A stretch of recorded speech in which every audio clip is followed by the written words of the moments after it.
नमस्कार, जोहार। मैं पूनम और आप देख रहे हैं जोहार झारखंड। चलिए जानते हैं आज की 25 महत्वपूर्ण बड़ी खबरों को। उत्पाद सिपाही दौड़ में सफल अभ्यर्थियों के वर्षों का इंतजार खत्म। 22 मार्च को होगी लिखित परीक्षा।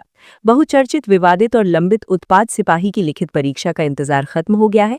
झारखंड कर्मचारी चयन आयोग ने उत्पाद सिपाही की लिखित परीक्षा की तिथि घोषित कर दी है। 22 मार्च को राज्य के विभिन्न केंद्रों पर इसकी परीक्षा आयोजित की जाएगी।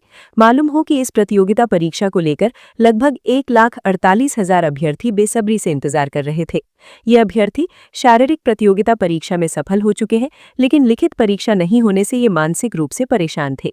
मालूम हो कि उत्पाद सिपाही के पद पर नियुक्ति के लिए जेएसएससी ने सबसे पहले 2019 में विज्ञापन निकाला, लेकिन बाद में इस विज्ञापन को कतिपय त्रुटियों के कारण रद्द कर दिया गया।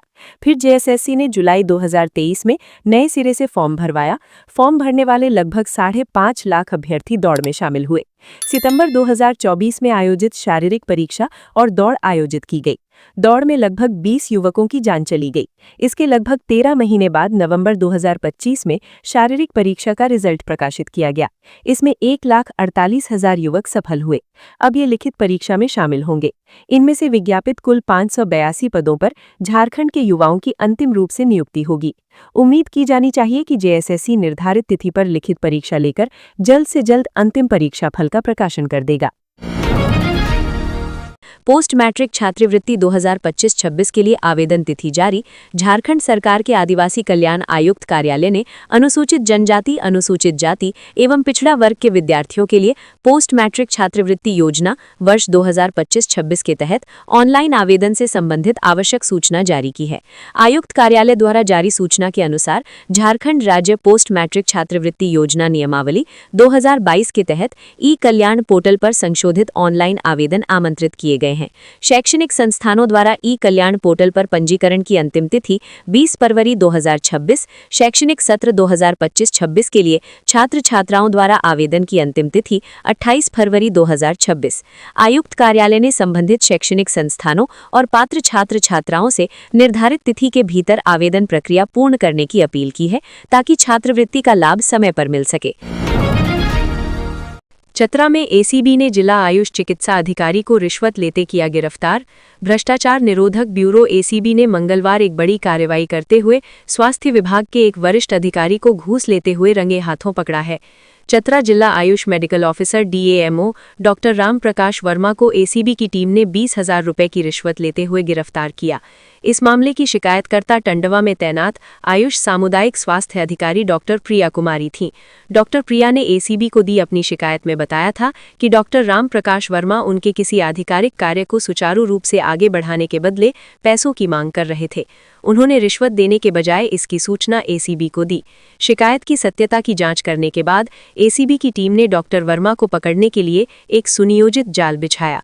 तय रणनीति के तहत डॉक्टर प्रिया कुमारी जैसे ही रिश्वत की पहली किश्त के रूप में 20,000 रुपये देने डॉक्टर वर्मा के कार्यालय में पहुंची, पहले से घात लगाकर बैठी एसीबी टीम ने उन्हें रंगे हाथों पकड़ लिया। आरोपी के पास से केमिकल युक्त नोट बरामद किए गए हैं। बहरागोड़ा में अनियंत्रित बाइक ने ठेले में मारी टक्कर, 3 घायल।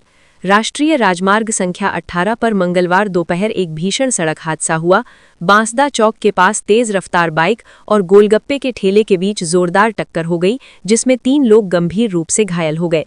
मिली जानकारी के अनुसार बनकटा निवासी वीर सिंह हांसदा अपनी बाइक पर बेनासुली गांव की मालती मांडी को बैठाकर बेनासुली की ओर जा रहे थे। इसी दौरान बाइक चालक ने संतुलन खो दिया और बाइक सीधे ठेले से जा टकराई। टक्कर इतनी जोरदार थी कि बाइक सवार और ठेला चालक तीनों सड़क पर गिरकर गंभीर रूप से घायल हो गए। दुर्घटना के तुरंत बाद मौके पर स्थानीय लोगों की भीड़ जमा हो गई। बहरागोड़ा थाना पुलिस ने स्थानीय लोगों के सहयोग से 108 एम्बुलेंस के जरिए तीनों घायलों को तत्काल सामुदायिक स्वास्थ्य केंद्र बहरागोड़ा पहुंचाया, जहां निरंजन साऊ ठेला चालक प्राथमिक उपचार के बाद इन्हें अस्पताल से छुट्टी दे दी गई है, जबकि वीर सिंह हांसदा बाइक चालक एवं मालती मांडी दोनों की स्थिति गंभीर बनी हुई है। प्राथमिक उपचार के बाद चिकित्सकों ने बेहतर इलाज के लिए उन्हें हायर सेंटर रेफर कर दिया है। झारखंड का अधिकतम व न्यूनतम तापमान बढ़ा, 5 फरवरी से फिर गिर सकता है पारा। झारखंड से ठंड धीरे धीरे जाने लगी है। राज्य के कई जिलों में अधिकतम और न्यूनतम तापमान में बढ़ोतरी दर्ज की गई है। मौसम विभाग की माने तो अगले 2 दिनों तक इसमें कोई खास बदलाव नहीं होगा। हालांकि 5 फरवरी के बाद न्यूनतम तापमान में गिरावट आ सकती है, जिससे ठंड बढ़ सकती है। अब भी कई इलाकों में न्यूनतम तापमान 10 डिग्री सेल्सियस से नीचे दर्ज किया गया है, जिससे सुबह और रात के वक्त हल्की ठंड महसूस हो रही है। मौसम विभाग के अनुसार राज्य के कई जिलों के अधिकतम तापमान में लगातार बढ़ोतरी हो रही है। बीते 24 घंटों में कई जिलों में दिन का तापमान सामान्य से करीब 4 डिग्री सेल्सियस अधिक रिकॉर्ड किया गया है। राजधानी की बात करें तो अगले 2 दिनों तक रांची और आसपास के इलाकों में ठंड से राहत बनी रहेगी। हालांकि इसके बाद 5, 6 और 7 फरवरी को न्यूनतम तापमान में 2 से 3 डिग्री सेल्सियस की गिरावट आ सकती है, जिससे एक बार फिर ठंड बढ़ने के आसार हैं। मौसम विभाग की माने तो पूरे महीने मौसम में अप एंड डाउन देखने को मिलेगा। दुमका की खिजड़िया में मुख्यमंत्री से मिले आमजन, समस्याओं के त्वरित समाधान के निर्देश। दुमका जिला की खिजुरिया स्थित अपने आवास पर मंगलवार को मुख्यमंत्री हेमंत सोरेन से विभिन्न क्षेत्रों से पहुंचे आम नागरिकों ने मुलाकात की। इस दौरान लोगों ने अपनी व्यक्तिगत और क्षेत्रीय समस्याओं से मुख्यमंत्री को अवगत कराया। मुख्यमंत्री ने सभी शिकायतों को गंभीरता से सुनने के बाद संबंधित विभागों के पदाधिकारियों को निर्देश दिया कि समस्याओं का शीघ्र, प्रभावी और संवेदनशील तरीके से निस्तारण सुनिश्चित किया जाए। उन्होंने कहा कि सरकार की प्राथमिकता आम जनता की परेशानियों को दूर करना है और इसमें किसी प्रकार की लापरवाही स्वीकार नहीं की जाएगी। मुख्यमंत्री हेमंत सोरेन ने इस अवसर पर कहा कि राज्य सरकार आम लोगों के हितों के लिए निरंतर प्रतिबद्धता के साथ कार्य कर रही है। उन्होंने कहा कि यह सरकार गांव, गरीब और आम जन की सरकार है। राज्य सरकार द्वारा संचालित विभिन्न जन कल्याणकारी योजनाओं के माध्यम से लोगों को सीधे लाभ पहुंचाया जा रहा है और सभी पात्र लाभार्थियों को इन योजनाओं का लाभ अवश्य लेना चाहिए। मुलाकात के दौरान उपस्थित नागरिकों ने राज्य सरकार की योजनाओं की सराहना की और अपनी समस्याओं को ध्यानपूर्वक सुनने और समाधान का भरोसा देने के लिए मुख्यमंत्री के प्रति आभार व्यक्त किया। सड़क हादसे में स्पेशल ब्रांच के कांस्टेबल की मौत, छानबीन में जुटी पुलिस। पलामू जिले के सड़क हादसे में स्पेशल ब्रांच के कांस्टेबल शिव कुमार रवि की मौत हो गई है। वो 2005 बैच के झारखंड पुलिस के कांस्टेबल थे। स्पेशल ब्रांच में फिलहाल वो पलामू के रेहला थाना क्षेत्र में तैनात थे। घटना के बाद पुलिस ने मामले की जांच शुरू कर दी है। कांस्टेबल शिव कुमार रोड थाना क्षेत्र के भदूमा गांव के रहने वाले थे। वो रेहला थाना क्षेत्र के बीमोड़ के पास एक गांव जा रहे थे। इसी क्रम में वो नेशनल हाईवे पर सड़क हादसे का शिकार हो गए। ग्रामीण एवं परिजनों ने उन्हें इलाज के लिए मेदिनी राय मेडिकल कॉलेज एंड हॉस्पिटल में भर्ती करवाया, जहां डॉक्टरों ने उन्हें बेहतर इलाज के लिए रिम्स रेफर कर दिया था। रिम्स ले जाने के क्रम में उनकी मौत हो गई। शिव कुमार को सिर और पैर में गंभीर रूप से चोट लगी थी। शव का postmortem Medini Rai medical college and hospital में कराया जा रहा है। पोस्टमार्टम के बाद शव को पलामू लाइन में लाया जाएगा, जहां अंतिम सलामी दी जाएगी। इधर घटना की जानकारी मिलने के बाद पलामू के सार्जेंट मेजर सुरेश कुमार राम समेत बड़ी संख्या में पुलिसकर्मी मौके पर पहुंच गए। शिव कुमार रवि के परिजन भी मौके पर पहुंच गए। परिजनों का रो रो कर बुरा हाल है। बोर्ड परीक्षा में 0 फेलियर का लक्ष्य, सचिव ने दिए स्पष्ट निर्देश, लापरवाही पर कार्रवाई तय। झारखंड में स्कूली शिक्षा की गुणवत्ता को लेकर सरकार ने सख्त रुख अपनाया है। राज्य के सीएम स्कूल ऑफ एक्सीलेंस में बोर्ड परीक्षाओं को लेकर 0 फेलियर का लक्ष्य तय किया गया है। वहीं पीएम श्री विद्यालयों को 28 फरवरी तक न्यूनतम 75% स्कोर हासिल करने का निर्देश दिया गया है। ये निर्देश स्कूली शिक्षा एवं साक्षरता सचिव उमाशंकर सिंह ने विभागीय समीक्षा बैठक के दौरान दिए। रांची स्थित झारखंड शिक्षा परियोजना परिषद में आयोजित इस बैठक में बोर्ड परीक्षा की तैयारियों, पीएम श्री विद्यालयों में संचालित गतिविधियों और बजटीय कार्यों की प्रगति की समीक्षा की गई। बैठक में राज्य परियोजना निदेशक, राज्य पीएमयू सेल के अधिकारी, सभी जिलों के जिला शिक्षा पदाधिकारी, जिला शिक्षा अधीक्षक, तकनीकी पदाधिकारी, सीएम स्कूल ऑफ एक्सीलेंस के प्रधानाचार्य और विद्यालय प्रबंधक शामिल हुए। इस समीक्षा बैठक में सचिव ने साफ शब्दों में कहा कि बोर्ड परीक्षाओं में एक भी छात्र अनुत्तीर्ण न हो, ये सुनिश्चित करना सभी संबंधित अधिकारियों और विद्यालय प्रबंधन की जिम्मेदारी है। उन्होंने निर्देश दिया कि छात्रों की तैयारी ऐसी हो कि वे आत्मविश्वास के साथ परीक्षा में शामिल हों। इसके लिए सभी सीएम स्कूल ऑफ एक्सीलेंस में नियमित और प्रभावी रेमेडियल कक्षाएं संचालित करने पर जोर दिया गया। शिक्षा सचिव ने यह भी स्पष्ट किया कि परीक्षा की तैयारी सीबीएसई के तय मानकों के अनुरूप ही होनी चाहिए। उन्होंने इनोवेटिव अप्रोच अपनाने की बात कहते हुए कहा कि बेहतर परिणाम देने वाले स्कूलों के प्रधानाचार्य और शिक्षकों को राज्य स्तरीय कार्यक्रम में सम्मानित किया जाएगा। वहीं किसी भी तरह की लापरवाही पर सख्त कार्रवाई की चेतावनी दी गई। इस बैठक में एक अहम फैसला लेते हुए सचिव ने निर्देश दिया कि 17 फरवरी तक सीएम स्कूल ऑफ एक्सीलेंस के किसी भी शिक्षक को गैर शैक्षणिक कार्यों में नहीं लगाया जाएगा, ताकि वे पूरी तरह से पढ़ाई पर ध्यान केंद्रित कर सकें। चक्रधरपुर रेल मंडल की घोषणा, हाथियों के लिए बनेगा 7 अंडरपास। चक्रधरपुर रेल मंडल के डीआरएम तरुण हुरिया में बड़ी घोषणा करते हुए कहा कि रेल मंडल में हाथियों को रेलवे ट्रैक पार करने से रोकने के लिए 7 एलिफेंट कॉरिडोर यानी अंडरपास बनाया जाएगा। इसके लिए स्थानों का चयन कर लिया गया है। अंडरपास के अलावा ओवरपास भी बनाया जाएगा ताकि हाथियों की आवाजाही सुरक्षित हो सके। उन्होंने बताया कि हाथियों के लिए एआई आधारित कैमरे का भी प्रस्ताव भेजा गया है, जिसकी जल्द ही स्वीकृति मिल जाएगी। ट्रेनों के टक्कर को रोकने के लिए चक्रधरपुर रेल मंडल में एटीपी यानी ऑटोमेटिक ट्रेन प्रोटेक्शन का कार्य जारी है, जो साल 2028 तक पूरा हो जाएगा। मंडल के सभी रेल नेटवर्क पर काम चल रहा है, जिससे दुर्घटनाएं शून्य हो जाएंगी। डीआरएम ने कहा कि ईस्ट वेस्ट फ्रेट कॉरिडोर से चक्रधरपुर रेल मंडल को काफी लाभ होगा। इससे मौजूदा रेलवे ट्रैक पर दबाव कम होगा और अधिक मालगाड़ियों को चलाना सुनिश्चित होगा। साथ ही वित्तीय लाभ में भी बढ़ोतरी होगी।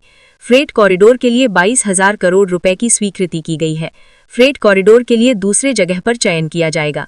फ्रेट कॉरिडोर पर केवल मालगाड़ियां चलेंगी। उड़ीसा से होकर चलने वाली मालगाड़ी कॉरिडोर से होकर चलेगी। चक्रधरपुर रेल मंडल के आदित्यपुर से सलगाझुड़ी तक नई तीसरी रेल लाइन का काम जारी है, जो जून तक में पूरा हो जाएगा। वहीं नई चौथी रेल लाइन स्वीकृत होगी, जिससे ट्रेनों के परिचालन में तेजी आएगी। नामांकन होगा। 4 फरवरी को सरकारी कार्यालयों में शबे बारात की छुट्टी। शबे बारात के अवसर पर राज्य सरकार ने 4 फरवरी को छुट्टी घोषित की है। कार्यपालक आदेश के तहत घोषित इस छुट्टी के कारण राज्य सरकार के कार्यालय, सरकारी स्कूल और कॉलेज बंद रहेंगे। कार्मिक एवं प्रशासनिक सुधार विभाग ने इस आशय का आदेश जारी कर दिया है।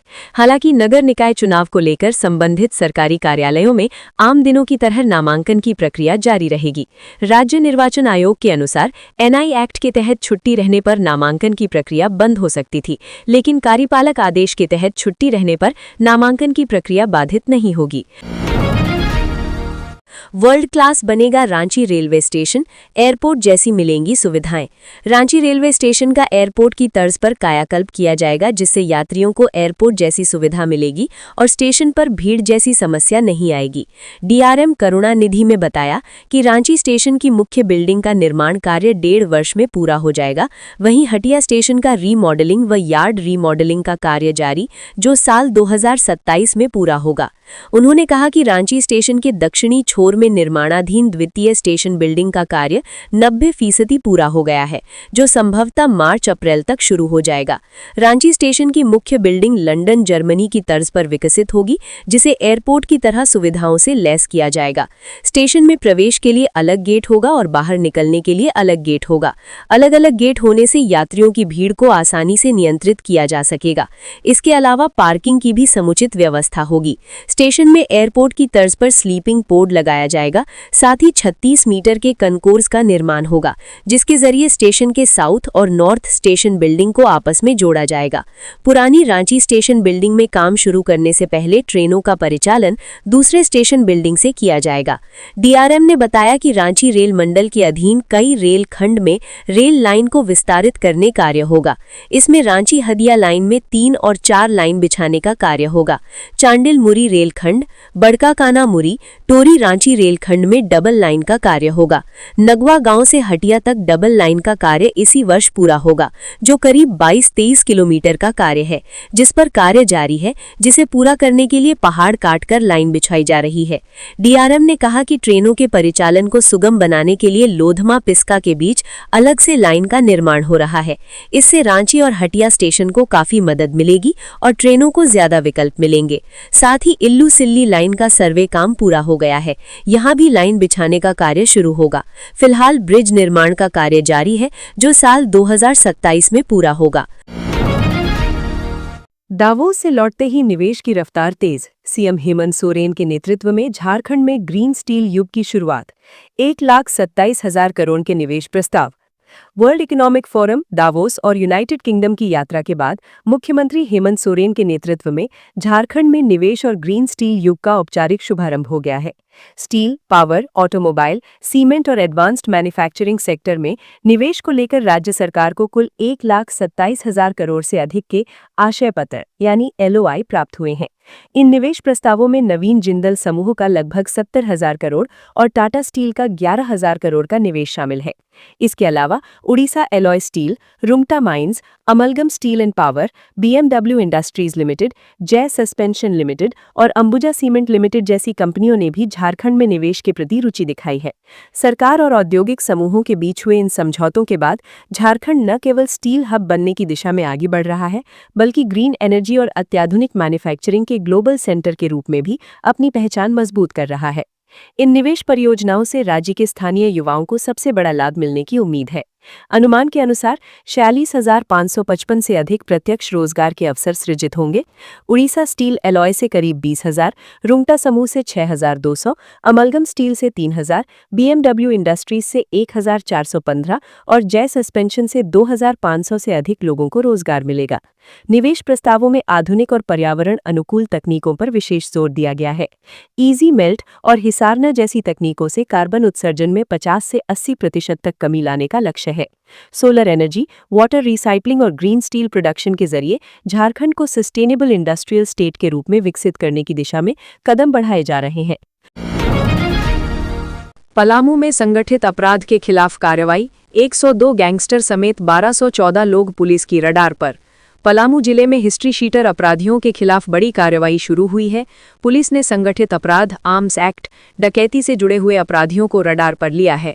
दरअसल जिन लोगों को रडार पर लिया गया है वो पिछले 5 वर्ष के अंदर ही जेल से बाहर निकले हैं। पलामू पुलिस ने कहा कि 2021 के बाद से अभी तक 1214 आरोपी जेल से बाहर निकले हैं, जिन पर गंभीर अपराध के मामले दर्ज हैं। आर्म्स एक्ट के 287, डकैती एवं लूट के 349, NDPS एक्ट के 476 और संगठित अपराध से जुड़े 102 आरोपी जेल से बाहर निकले हैं। पुलिस ने सभी की लिस्ट को एक जगह इकट्ठा किया है और उनके खिलाफ कार्रवाई शुरू कर दी है। पलामू पुलिस सभी आरोपियों के घर जा रही है और उनका भौतिक सत्यापन कर रही है। संगठित अपराध से गैंगस्टरों की सूची को अलग से तैयार किया गया है। उनके खिलाफ थाना में हाजिरी की कार्रवाई की जा रही है और जमानतदारों का भी सत्यापन किया जा रहा है। देवघर सदर अस्पताल परिसर में कूड़े का अंबार, मरीजों को सता रहा संक्रमण का खतरा। देवघर जिले का सदर अस्पताल, जहां प्रत्येक दिन सैकड़ों मरीजों का इलाज होता है, आज खुद बीमार नजर आ रहा है। इलाज की आस लेकर पहुंचने वाले मरीजों और उनके परिजनों को गंदगी, बदबू और कुव्यवस्था से जूझना पड़ रहा है। देवघर सदर अस्पताल परिसर में ही नहीं बल्कि अंदर भी इन दिनों जगह जगह गंदगी और कूड़े का ढेर नजर आ रहा है। इलाज कराने आए मरीजों के परिजनों का कहना है कि मरीजों और परिजनों के लिए बनाए गए शौचालयों की हालत इतनी बदतर है कि मजबूरी में अस्पताल छोड़कर बाहर होटलों का सहारा लेना पड़ता है। सबसे चिंताजनक स्थिति अस्पताल के बर्न वार्ड के आसपास देखने को मिल रही है। यहाँ खुले में जमा कचरे का ढेर और गंदगी के कारण मच्छरों का प्रकोप बढ़ गया है, जिससे झुलसे हुए गंभीर मरीजों को अतिरिक्त पीड़ा झेलनी पड़ रही है। परिजनों का कहना है कि गंदगी और कचरे के ढेर के कारण संक्रमण का खतरा लगातार बना रहता है। वहीं इस संबंध में अस्पताल के कर्मचारी मनोज मिश्रा का कहना है कि अस्पताल में सुधार की कोशिशें जरूर चल रही हैं, लेकिन जब तक पर्याप्त संसाधन उपलब्ध नहीं होंगे तब तक पूरी तरह से हालात सुधरना मुश्किल है। उन्होंने साफ कहा कि अस्पताल परिसर में फैली गंदगी मरीजों के स्वास्थ्य के लिए खतरनाक साबित हो सकती है और इस मुद्दे को कर्मचारी स्तर पर कई बार उठाया जा चुका है। इस कुव्यवस्था को लेकर देवघर सदर अस्पताल की उपाधीक्षक डॉक्टर सुषमा वर्मा ने कहा कि नगर निगम के सफाई कर्मचारियों की हड़ताल के कारण अस्पताल की सफाई व्यवस्था प्रभावित हुई है। उन्होंने कहा कि सिर्फ एक डस्टबिन होने की वजह से कचरा बाहर फैल जाता है। नगर आयुक्त से इस संबंध में बातचीत की गई है और जल्द ही अतिरिक्त डस्टबिन लगाए जाएंगे। रांची रिम्स से बाल कैदी फरार, पेट दर्द की शिकायत पर लाया गया था अस्पताल। रिम्स अस्पताल से एक बाल कैदी फरार हो गया है। पेट दर्द की शिकायत करने के बाद 2 दिन पहले ही उसे बाल सुधार गृह प्रशासन के द्वारा रिम्स के ट्रॉमा सेंटर में इलाज के लिए भर्ती करवाया गया था। इलाज के दौरान वो मंगलवार अहले सुबह सुरक्षा कर्मियों को चकमा देकर फरार हो गया। बाल कैदी को रांची के डुमरदग्गा स्थित बाल सुधार गृह में रखा गया था। रांची पुलिस से मिली जानकारी के अनुसार बाल कैदी रांची के खलारी थाना क्षेत्र का रहने वाला है। चोरी के एक मामले में कुछ दिनों से पुलिस उसकी तलाश कर रही थी, लेकिन 4 दिन पहले ही उसने आत्मसमर्पण कर दिया था।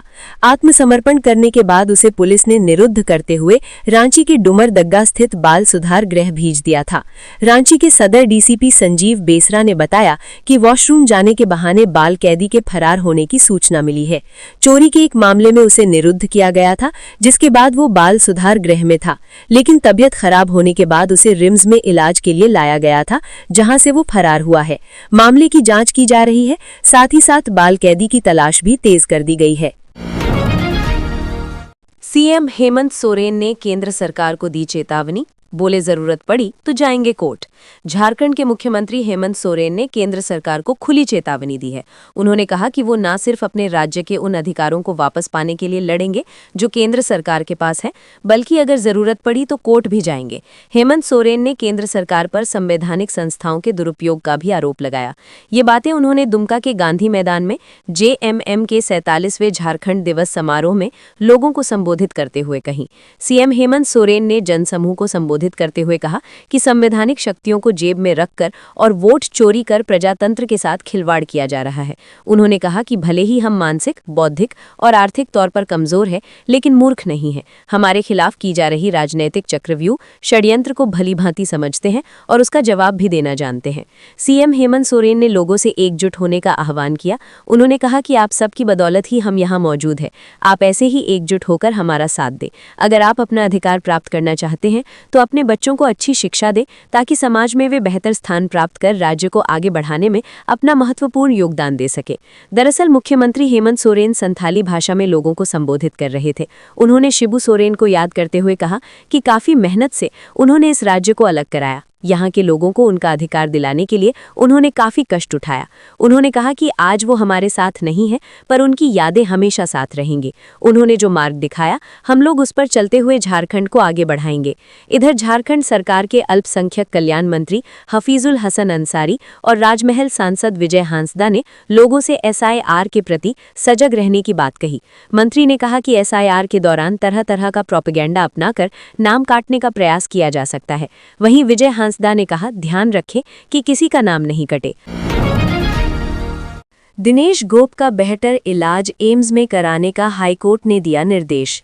प्रतिबंधित नक्सली संगठन People's Liberation Front of India PLFI के सुप्रीमो दिनेश गोप की ओर से बेहतर इलाज के लिए दायर याचिका पर हाईकोर्ट में सुनवाई हुई। हाईकोर्ट के न्यायमूर्ति गौतम कुमार चौधरी की कोर्ट ने मेदिनीनगर जेल अधीक्षक को निर्देश दिया कि वो दिनेश गोप का बेहतर इलाज एम्स दिल्ली में कराने के लिए त्वरित कार्रवाई करें। मेदिनीनगर जेल अधीक्षक से कोर्ट ने 2 सप्ताह में दिनेश गोप के बेहतर इलाज पर जवाब मांगा है। अगली सुनवाई 17 फरवरी को होगी। इससे पहले जेल अधीक्षक की ओर से 30 जनवरी के पत्र का उल्लेख करते हुए कोर्ट को बताया गया कि दिनेश गोप के इलाज के लिए एम्स के डॉक्टर से अपॉइंटमेंट नहीं मिल पा रहा है। एम्स के डॉक्टर से अपॉइंटमेंट का प्रयास किया जा रहा है। याचिकाकर्ता की ओर से कोर्ट को बताया गया कि बेहतर इलाज के अभाव में दिनेश गोप का स्वास्थ्य लगातार खराब हो रहा है। उनका एम्स में इलाज जल्द करना बहुत जरूरी है। मई 2025 में भी दिनेश गोप को इलाज के लिए एम्स भेजा जाना था, लेकिन ये संभव नहीं हो सका था। रिम्स के चिकित्सकों की कमेटी ने भी कहा था कि उनका इलाज रिम्स में संभव नहीं है और उन्हें एम्स दिल्ली भेजा जाए। बता दें कि दिनेश गोप के हाथ में चोट लगी थी, जिसके बाद उनका ऑपरेशन हुआ था। इस दौरान न्यूरो से संबंधित दिक्कत भी दिनेश गोप को हुई थी। झारखंड पुलिस और एनआईए की संयुक्त टीम ने दिनेश गोप को नेपाल से गिरफ्तार किया था। इसके बाद उसे रांची जेल भेज दिया गया था। उत्तराखंड के जिम ट्रेनर को मंत्री इरफान करेंगे सम्मानित। 2 लाख देने का किया ऐलान। कहा, नफरत की राजनीति करने वालों के मुंह तमाचा। उत्तराखंड की कोटद्वार के रहने वाले जिम ट्रेनर दीपक कुमार के मैं दीपक मोहम्मद हूं वाले विवादित वायरल वीडियो के बीच झारखंड के स्वास्थ्य मंत्री डॉक्टर इरफान अंसारी ने बड़ी घोषणा की है। उन्होंने ऐलान किया कि वे अपने 4 महीनों के वेतन में से 2 लाख दीपक को देंगे।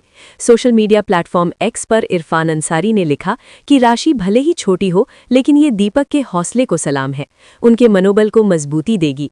ये एक साफ संदेश है कि हिंदुस्तान की आत्मा नफरत नहीं बल्कि मोहब्बत है। इतना ही नहीं, डॉक्टर इरफान अंसारी ने ये भी घोषणा की कि जल्द ही दीपक को झारखंड बुलाया जाएगा, स्वयं अपने हाथों उन्हें सम्मानित किया जाएगा। उन्होंने कहा कि ये सम्मान केवल एक व्यक्ति का नहीं बल्कि उस सोच का होगा जो देश को जोड़ती है, तोड़ती नहीं। उन्होंने कहा कि दीपक ने जो किया वो कोई मामूली घटना नहीं बल्कि गंगा जमुनी तहजीब की एक गहरी और ऐतिहासिक लकीर है जो आने वाली पीढ़ियों को प्रेरणा देती रहेगी। उन्होंने कहा, जब दीपक खुलेआम कहता है मैं दीपक मोहम्मद हूं तो यही इस देश की असली खूबसूरती सामने आती है। नफरत फैलाकर राजनीति की रोटी सेंकने वालों के मुंह पर ये करारा तमाचा है। घटना का जिक्र करते हुए डॉक्टर इरफान अंसारी ने कहा कि जिस तरह बजरंग दल के कुछ लोगों ने एक गरीब कपड़ा बेचने वाले पर हमला किया, उस वक्त दीपक ने आगे बढ़कर एक मुस्लिम बुजुर्ग की जान बचाई। डॉक्टर इरफान अंसारी ने अपने पोस्ट में लिखा है कि सच्चे हिंदुस्तानी के खून में नफरत नहीं होती। सच्चा हिंदुस्तानी मोहब्बत करता है, अपनों से मोहब्बत करता है, मोहब्बत का पैगाम फैलाता है। आज दीपक पूरे देश के लिए एक संदेश है। हिंदी है हम, हिंदुस्तान हमारा और मोहब्बत हमारी पहचान। मैं दीपक को सल्यूट करता हूं। तो ये थी आज की झारखंड के महत्वपूर्ण बड़ी खबरें। अगर आप इसी तरह झारखंड के हर छोटी से बड़ी खबर की जानकारी पाना चाहते हैं तो आप हमारे चैनल को सब्सक्राइब करके रखें। तो हमें दीजिए इजाजत, फिर मिलते हैं अगली न्यूज़ में। धन्यवाद।